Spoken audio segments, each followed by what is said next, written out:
Welcome to the Dark Jottercast. I am your host, Bachman. I want to get started with this episode with addressing the elephant in the room. The podcast name has changed, but the goal of it is the same.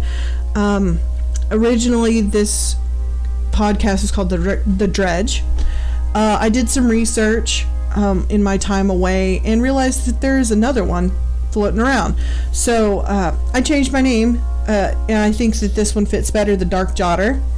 I am a writer, and I do talk about monsters. I write about monsters, zombies, vampires, werewolves, all of it. So it only makes sense that that name go with this. So that elephant has been addressed. For this year, I decided to, if I was going to do this, I was going to do it this year. Go in strong. Here I am going in strong.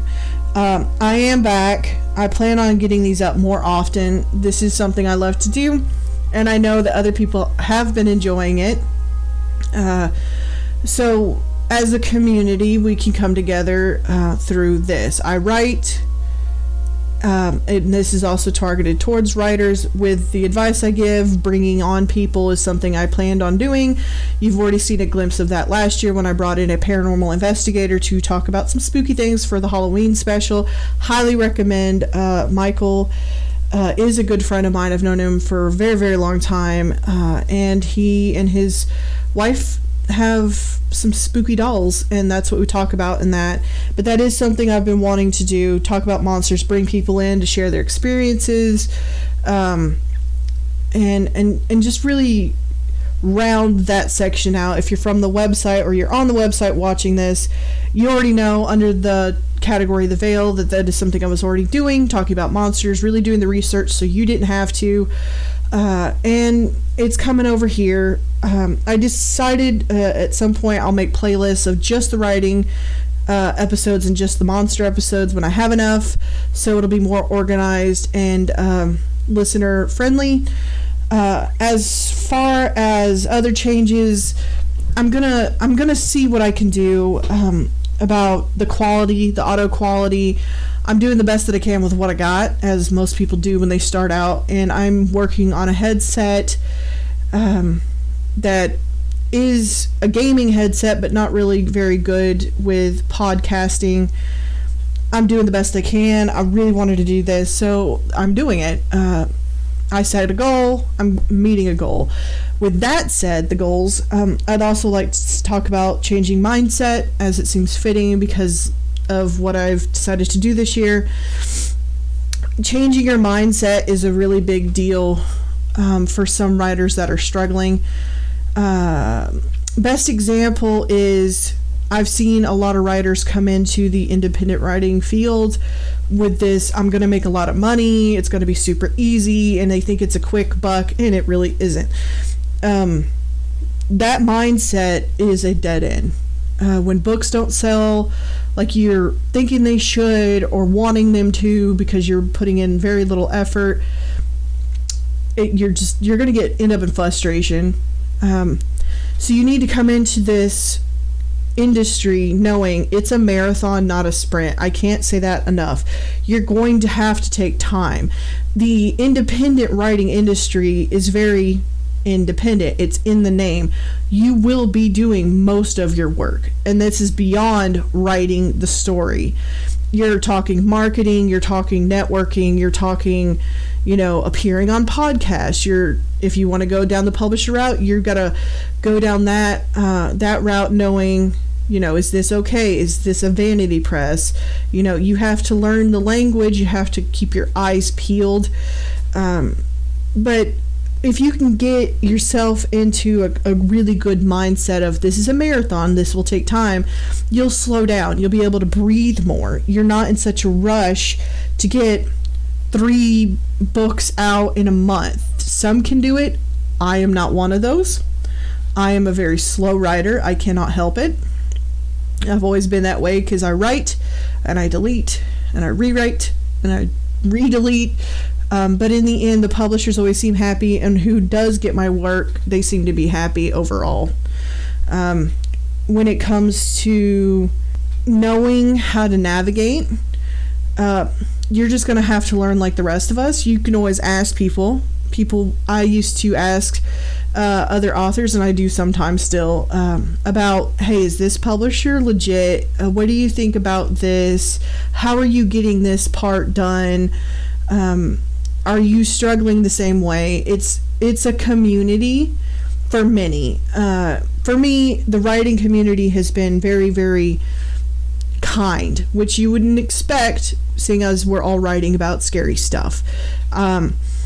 But that's a stereotype on horror writers. We are not all scary. Most of us hold day jobs, or we're very caring, loving people. Just like romance writers are not all perverts, which that's a stereotype on them. Sometimes we just write the story the way the story comes out, and if it falls into this or that, it is what it is. And you have to change your mindset into that. Not everybody that writes certain things are super into it. I happen to write scary stuff, and I like scary stuff. But not all of us are like that. You also need to adjust yourself when it comes to reading your reviews.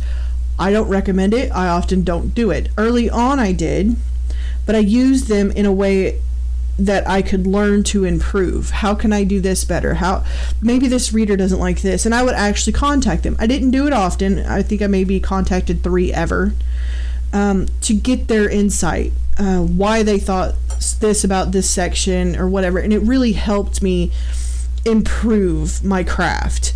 I don't always recommend reading your reviews because some people can just be mean. Some people are not doing their criticism in a constructive way. They're just being mean.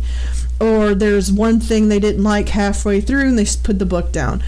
You also have to remember you're not going to be able to please everyone. The best writing advice I ever came across was something that Anne Rice, rest in peace, said on YouTube in an interview, which was write what you want to read, write what you love, and a audience will find you.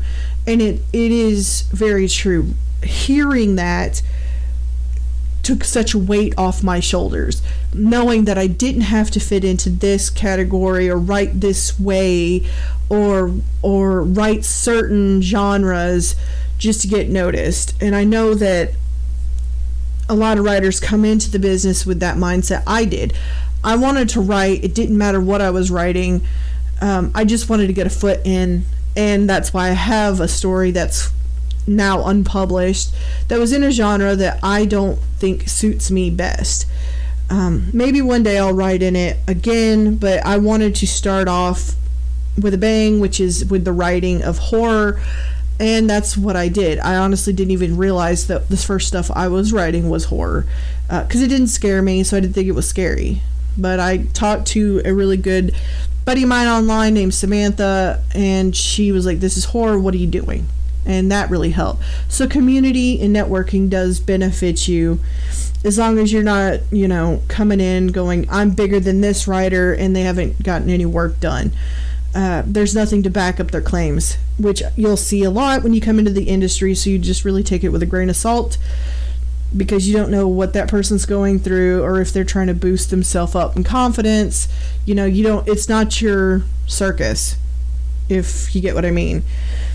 But you can really get goals done. You can really get yourself in a good position if you pretty much focus on you and your work and getting it out. If you don't get it out, readers aren't going to find it. If you don't market it, they're not going to know it's out. It's all a net. It all works together. And if I can do it with my mess and anxiety and all of that, you can do it too. Just don't give up. Change your mindset that you can do this. Even if it's writing on your desk or writing somewhere where you can see it all the time. I used to have the great "you're a great writer" written on my desk, just as a little reminder, because I often am my worst critic, and I recommend doing something like that if you are very hard on yourself or tend to forget that you are good at what you do. If you have really worked at your craft and you have put in the effort and you still don't see any results, don't forget, at the end of the day, you're still a good writer. And have a good one. See you at the next episode.